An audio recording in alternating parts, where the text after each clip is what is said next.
नमस्कार प्यारे विद्यार्थियों। हिंदी दर्शन चैनल पर आप सभी का हार्दिक स्वागत और अभिनंदन। मैं भोमराज सारण कक्षा 10वीं की क्षितिज पाठ्य पुस्तक का दूसरा अध्याय तुलसीदास कृत रामचरितमानस के बालकांड से उद्धृत लक्ष्मण परशुराम संवाद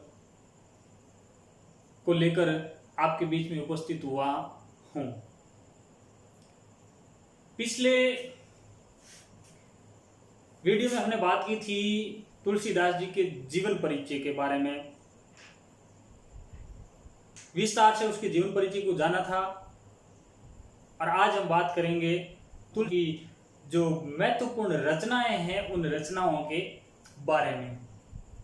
तो सबसे पहले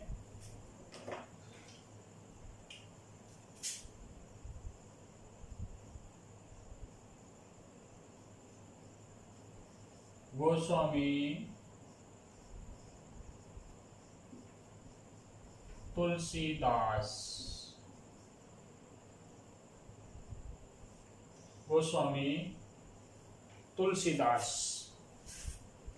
गोस्वामी तुलसीदास जी के जीवन परिचय के बारे में हमने विस्तार से जानने का प्रयास किया था और आज हम इनके बारे में थोड़ा और विस्तार से जानने की कोशिश कर रहे हैं। जो महत्वपूर्ण तथ्य है वो आप नोट कर लीजिए, क्योंकि तुलसीदास जी हिंदी साहित्य में भक्ति काल के अंदर सगुण काव्य धारा के राम भक्त कवियों में सबसे अग्रणी भक्त कवि माने जाते हैं। इसलिए ये है महत्वपूर्ण और आगे भी महत्वपूर्ण रहेंगे। इसलिए इसके बारे में हम थोड़ी अतिरिक्त जानकारी प्राप्त करने की कोशिश कर रहे हैं, जिसे आप भी आनंद उठाते हुए इसे ग्रहण करते रहे, ऐसी मैं आशा करता हूं। जॉर्ज ग्रियर्सन का नाम आपने सुना था। उसने तुलसीदास जी को एक उपमा दी थी। सबसे पहले कुछ कथन है तुलसीदास जी के बारे में, उन कथनों को हम लिख लेते हैं। कथन और है किसके बारे में? तुलसीदास जी के बारे में।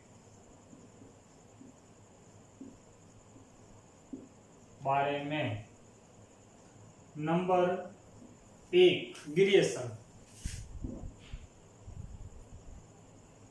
जॉर्ज ग्रियर्सन इन्होंने कहा है कि बुद्ध देव के बाद के सबसे बड़े लोकनायक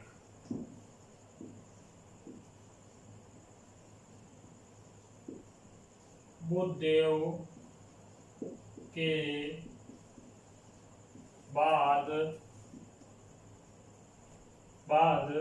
सबसे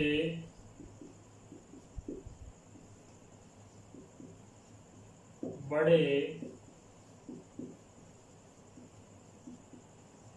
लोकनायक, यह कथन कहा है जॉर्ज ग्रियर्सन ने। दूसरा नाम आता है विसेंट स्मिथ।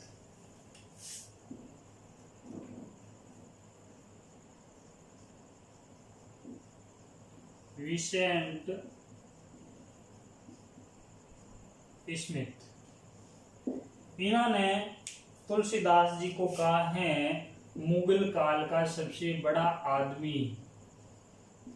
मुगल काल का सबसे बड़ा आदमी।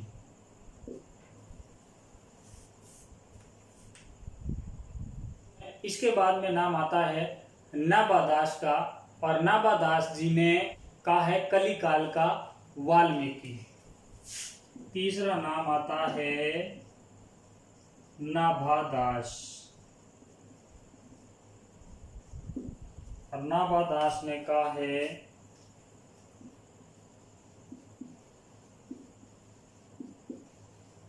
कलिकाल का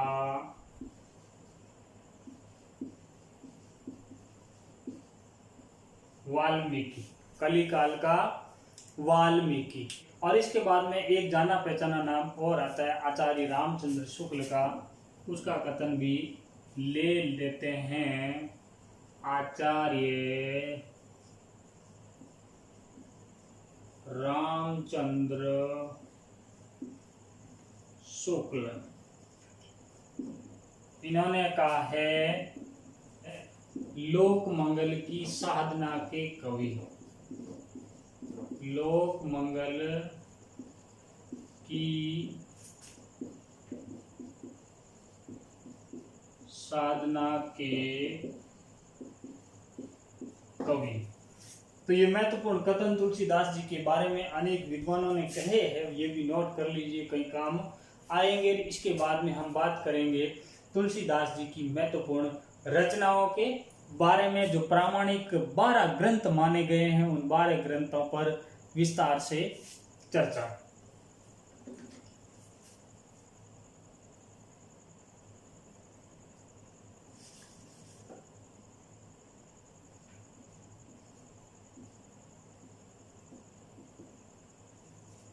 रचना परिचय।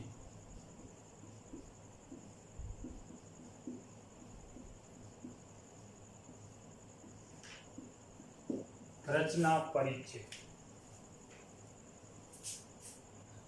इन्होंने राम की अनन्य भक्ति करते हुए, राम की अनन्य भक्ति के रूप में है जो दास्य भाव अपनाते हुए अनेक काव्य ग्रंथों की रचना की है। लेकिन उनमें से कुछ काव्य ग्रंथ इनके बड़े महत्वपूर्ण हैं और हम ऐसा कह सकते हैं कि इनके 12 प्रामाणिक ग्रंथ माने गए हैं। तो उन पर हम थोड़ी विस्तार से चर्चा करेंगे। तो मैं लिख रहा हूं इनकी रचनाओं को।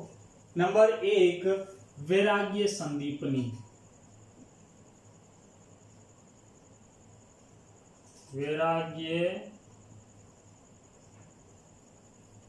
संदीपनी।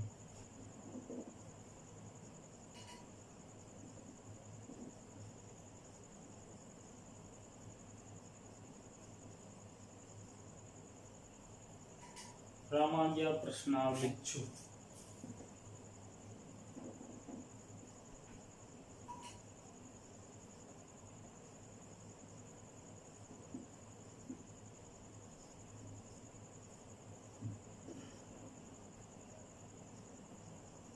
मानस।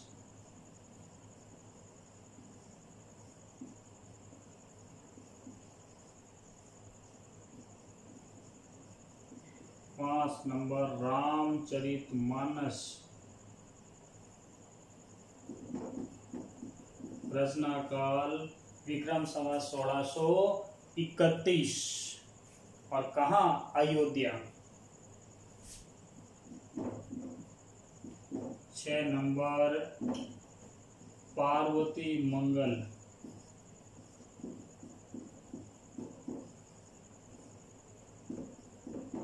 7 नंबर कृष्ण गीतावली।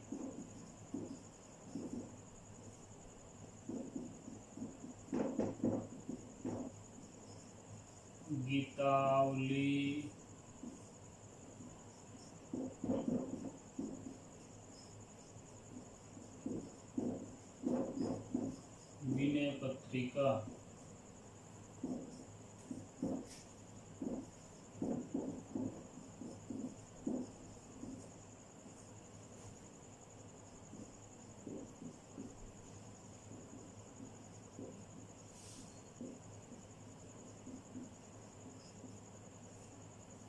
12 नंबर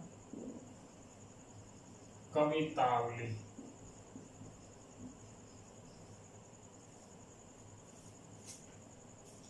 यह है इनकी 12 महत्वपूर्ण रचनाएं। वैरागी संदीपनी में तुलसीदास जी का जो नर प्रेम है वो नारायण प्रेम में परिवर्तन होता है। नर प्रेम नारायण प्रेम में परिवर्तन। इस चीज का वर्णन किया गया है वैराग्य संदीपनी के अंदर। और रामाज्ञा प्रश्नावली में अपने एक मित्र ज्योतिष गंगाराम था, उनकी समस्याओं का है जो समाधान किया गया है। और जानकी मंगल में है जो राम और सीता की विवाह का प्रसंग है। जानकी मंगल में राम और सीता विवाह प्रसंग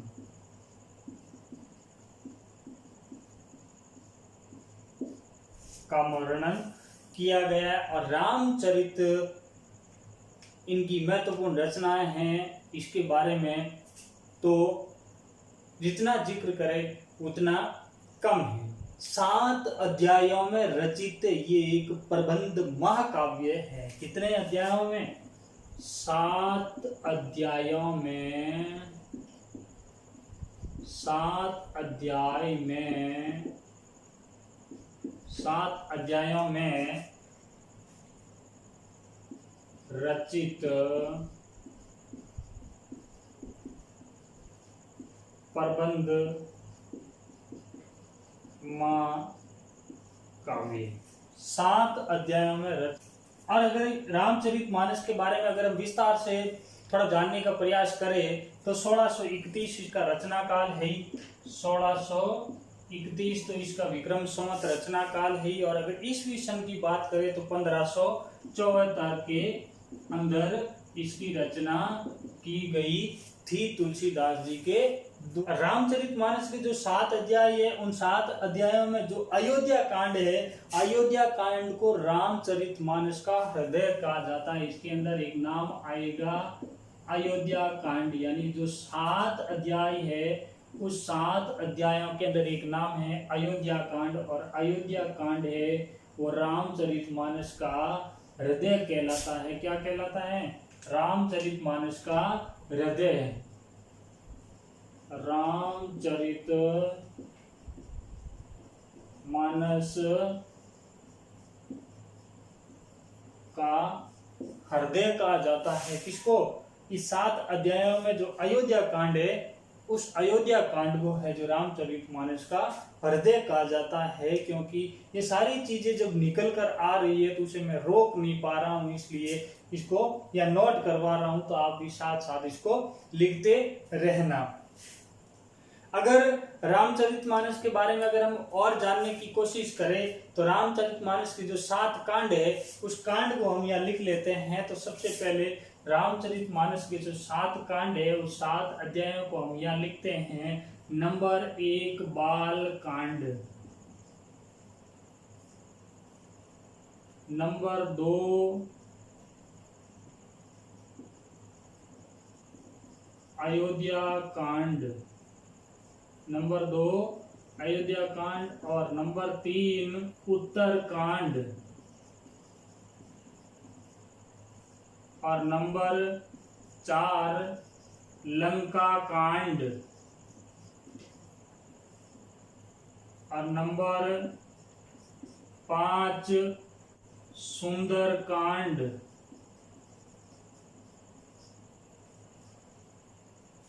और नंबर 6 अरण्य कांड, और नंबर 7 किष्किंधा कांड।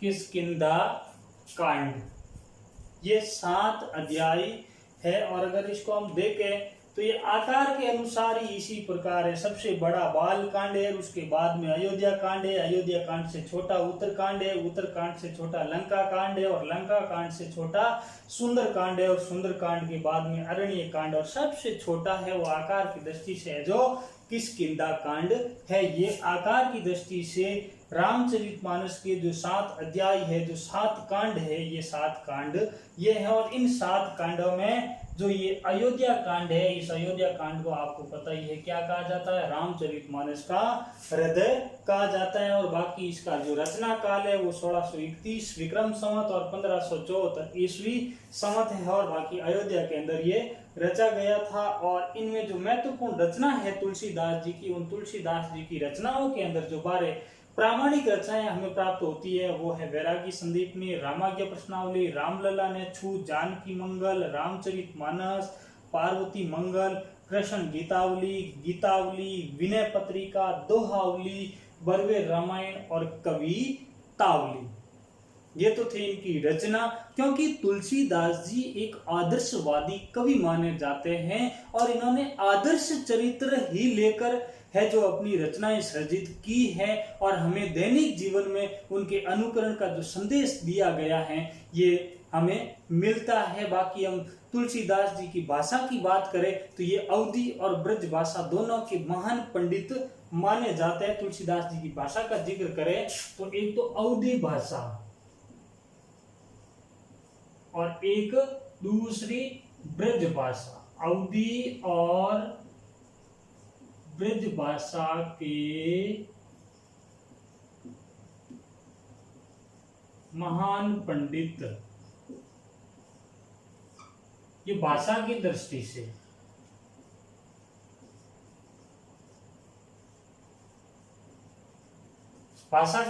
तुलसीदास जी की जो भाषा है वो अवधी और ब्रज दोनों भाषा ही है, क्योंकि ये दोनों भाषा के महान पंडित है और दोनों भाषाओं का बड़ा ही शुद्ध और परिमार्जित रूप इन्होंने अपनाया है अपनी इस भाषा के अंदर, साहित्य के अंदर है जो इन्होंने दोनों ही भाषाओं का शुद्ध और परिमार्जित रूप अपनाया है। और इसके बाद में अगर हम पाठ परिचय की जब चर्चा करें तो पाठ परिचय के अंदर जो भी महत्वपूर्ण अपनी पाठ्य पुस्तक के अंदर जो दिए गए हैं वो आप पुस्तक में से है जो बिंदुवार, जिस प्रकार हमने कवि परिचय में किया था उसी प्रकार जितना पूरा पाठ परिचय, पूरे पाठ परिचय के है जो एक एक बिंदु है उसको बिंदुवार है जो पाठ परिचय पूरा लिख लेना है। क्योंकि हम यहाँ लिख कर जब उसके बाद में उसके ऊपर चर्चा करेंगे तो बहुत समय लगेगा, इसलिए क्योंकि पाठ भी बहुत महत्वपूर्ण है और बहुत लंबा समय इसमें लेना पड़ेगा, इसलिए आप पाठ परिचय है जो अपने अभ्यास पुस्तिका के अंदर बिंदुवार लिख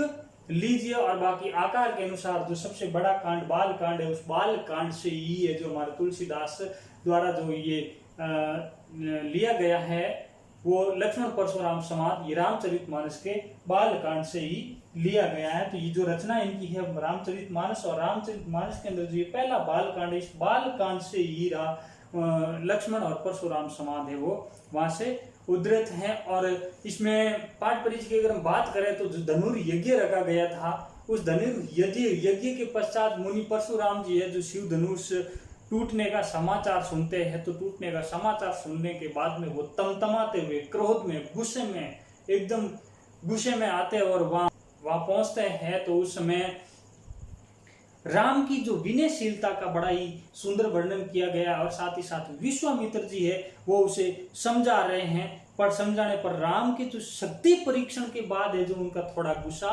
शांत होता है परशुराम का। परंतु इस बीच लक्ष्मण और परशुराम जब आपस में वार्तालाप करते हैं तो उस समय उनकी जो व्यंग्योक्तियां है, लक्ष्मण जो व्यंग्य में जो बात बोलता है उस बात से जो परशुराम का गुस्सा है जो और भी आगे बढ़ रहा है। लक्ष्मण और परशुराम के बीच में जो व्यंग्य से युक्त जो वार्तालाप हो रहा है उसी वार्तालाप को तुलसीदास जी ने है जो या लक्ष्मण परशुराम संवाद में रचा है, लिखा है या वर्णित किया गया है, जिसका हम बड़ी सुंदर ढंग से है जो व्याख्या करते समय इसको जानेंगे समझेंगे। बाकी परशुराम जी के जो क्रोध भरे वचन हैं उन क्रोधित वचनों का उत्तर है जो लक्ष्मण अपने व्यंग्य वचनों से दे रहे हैं। लक्ष्मण को जहां विवाद वत्सल बताया गया है वहीं श्री राम को नीतिज्ञ और सौजन्य के प्रतिमान के रूप में प्रकट होते हुए हमने देखा है। बाकी विश्वामित्र है वो एक संतुलन का बिंदु है, इनके बीच में जो संतुलन बनाने का काम कर रहे हैं वो विश्वामित्र जी कर रहे हैं। बाकी परशुराम जी का जो गुस्सा है वो चरमोत्कर्ष है, चरम सीमा पर है, उसके गुस्से की क्रोध का कोई पार नहीं है। और लक्ष्मण बार बार ऐसे व्यंग्य वचन कहकर परशुराम जी का है जो गुस्सा बढ़ा रहे हैं, ऐसी बातों का यहाँ इस पाठ के अंदर वर्णन किया गया है। और इस पाठ में जो परशुराम जी का जो क्रोध है वो इस पाठ में है जो भय से अधिक है, जो हास्य का विषय बना हो, ये बात महत्वपूर्ण है। तो इसके बाद में हम लक्ष्मण परशुराम संवाद को कठिन शब्दार्थों सहित और सप्रसंग व्याख्या, उनके महत्वपूर्ण बिंदु, इन सारी चीजों को ध्यान में रखते हुए इनकी व्याख्या को है जो बड़ी सुंदर ढंग से प्रस्तुत करने का प्रयास करेंगे। वो आज नहीं, अगली वीडियो के अंदर। तब तक के लिए नमस्कार, आनंद लेते रहिए और इन वीडियो का जो फीडबैक है वो भी देते रहिए। आप कितना देख रहे हो, कितना इससे प्राप्त हो रहा है, मिल रहा है, उस चीज के बारे में भी आप थोड़ा बताते रहना और समय समय पर इसको साथ साथ चलाते रहना। तब तक के लिए नमस्कार।